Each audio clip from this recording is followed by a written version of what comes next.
우리나라 국민 5명 중 1명은 반려견을 키우고 있다고 하는데요. 반려동물은 우리가 보살피는 존재이기도 하지만 오히려 우리 인간이 감정을 나누고 의지하는 친구 같은 존재이기도 합니다. 기술의 발달로 집안에서 비서가 되어주고 친구가 되어주기도 하면서 반려동물의 자리를 호시탐탐 노리는 로봇들이 계속해서 등장하고 있습니다. 사람의 감정을 읽는 동시에 자신의 감정도 표현하면서 사람과 정서적인 교감을 나누는 로봇을 소셜 로봇이라고 하는데요.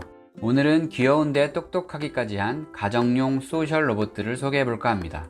반려봇의 시작은 1999년 출시된 소니의 아이보가 아닐까 싶은데요. 당시의 아이보는 다리, 목, 입, 꼬리를 움직이기 위한 액추얼 모터를 탑재했고 실제 강아지의 움직임을 재현한다는 특징을 내세워 비싼 가격에도 매니아층들의 인기를 끌었습니다. 총 4세대의 모델이 출시되면서 다중 센서, 근접 센서 등 기능들이 하나둘씩 업그레이드 되었습니다. 보시다시피 당시 아이보는 지구에 잠깐 방문한 외계 강아지 같은 모습을 하고 있는데요. 이 아이보들은 2006년까지만 판매되다가 무려 12년 만인 2018년에 새로운 모습으로 재출시되었습니다. 새롭게 출시된 5세대 아이보는 동글동글 귀여워진 외모로 돌아왔는데요. 더 실제 강아지처럼 움직이고 눈으로 감정을 표현합니다. 다채로운 감정 표현을 위해서 2개의 눈동자에는 OLED 패널이 사용되었고 외부 환경을 보고 촬영할 수 있는 카메라는 눈 대신 코에 장착되었습니다. 아이보는 감정을 느낄 수 있게 만들어졌는데요. 자신에게 친절한 사람을 더 좋아하고 칭찬을 받아 기분이 좋을 때는 꼬리를 흔들기도 합니다. 또 호기심이라는 감정까지 가지고 있어서 소리가 들리면 고개를 돌려 쳐다보기도 하고 궁금해하기도 합니다. 아이보는 클라우드와 딥러닝을 통해 사람들에게 보다 친근하게 다가갈 수 있도록 만들어졌는데요. 자주 마주치는 사람을 알아보고 반응하는 것은 물론 주인이 어떻게 대하냐에 따라 성격과 행동이 달라진다고 합니다. 또 단순히 하나의 아이보가 아니라 아이보를 소유한 전 세계 수많은 사람들이 보고 겪는 모든 것을 클라우드 서버에 저장하고 모든 아이보가 이 정보를 공유하여 행동합니다. 각자 자신만의 개성 있는 로봇을 소유할 수 있다는 점에서 더 이상 아이보는 단순히 움직이는 기능을 가진 장난감 로봇이 아니라 반려의 존재에 가까워졌다는 생각이 드네요. 아이보처럼 강아지가 아닌 다른 모습을 한 귀여운 가정용 소셜 로봇도 있습니다. 영화 월2에서 튀어나온 듯한 생김새를 하고 심쿵하게 눈을 깜빡이고 있는 이 귀여운 로봇의 이름은 큐리입니다. 큐리는 보쉬에서 투자한 스타트업 메이필드 로보틱스에서 개발한 가정용 소셜 로봇인데요. 사람의 음성을 인식하고 빛과 소리, 눈의 움직임으로 반응해 보고 있으면 힐링하는 기분을 느낄 수 있게 해줍니다. 큐리의 눈 깜빡임이나 움직임을 만들기 위해 픽사의 애니메이터가 제작에 참여했다고 하는데요. 많은 테크 제품들이 기술의 우수성을 보여주는 데 집중하는 데 비해 큐리는 기능을 단순화하고 감성적인 디자인에 집중한 것이 인상 깊습니다. 안타깝게도 보쉬의 지원이 끊겨 현재는 사업이 중단된 상태라고 하네요.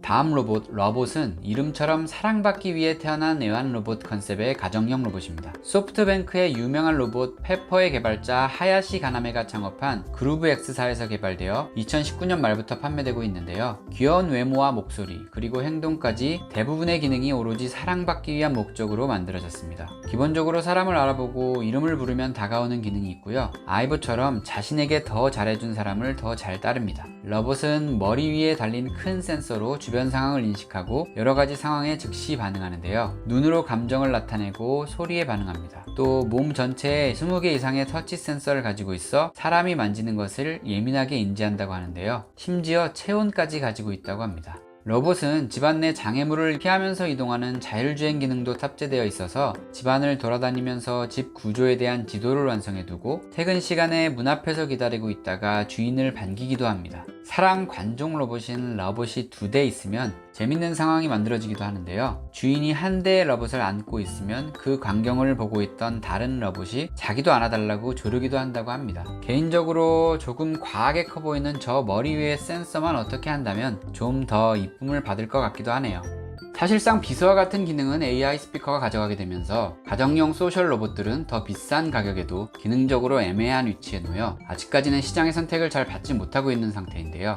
한때 타임지에까지 실리며 기대를 모았던 지보는 2018년 문을 닫았고 앙증맞은 크기의 로봇 코즈모와 벡터를 만든 로봇 기업 안키도 결국 파산했습니다. 또 소프트뱅크의 페퍼 역시 초기에는 호기심에 큰 주목을 받았지만 현재는 가정에서도 기업에서도 인기가 시들한 상태이고요. 초기에 가정용 로봇들은 스마트폰처럼 굉장히 많은 일을 하려고 했었지만 최근에 가정용 소셜 로봇의 트렌드는 잘할 수 있는 특정 기능에 집중하는 것입니다. 2020년 말에는 미국 스타트업 인바디드에서 개발한 로봇 막시가 출시될 예정인데요. 아동 발달 관련 세계적 전문가들이 합류해 무려 4년 동안 개발된 아동 정서 발달을 위한 로봇이라고 합니다. 어린 아이와 같은 목소리로 말하고 이전 대화를 기억했다가 아이들에게 진짜 친구와 대화 나누는 느낌을 준다고 합니다. 또 아이와 로봇이 함께 단어 공부를 하고 게임도 하고 명상도 할 수 있다고 하네요. 가정용 소셜 로봇 시장 개척에 있어 중요한 것은 단순히 가격이나 다양한 비서의 기능이 아니라 강력한 필요를 느끼게끔 하는 킬러 앱의 존재, 그리고 가정의 반려의 존재로서 들여놓기 위한 소비자들의 심리적 장벽을 낮추는 것이 아닐까 하는 생각이 듭니다. 가정용 소셜 로봇이 진정한 반려의 존재가 되어 단순히 구매하고 싶다가 아니라 함께하고 싶다라고 생각하게 되는 날이 어서 찾아왔으면 합니다.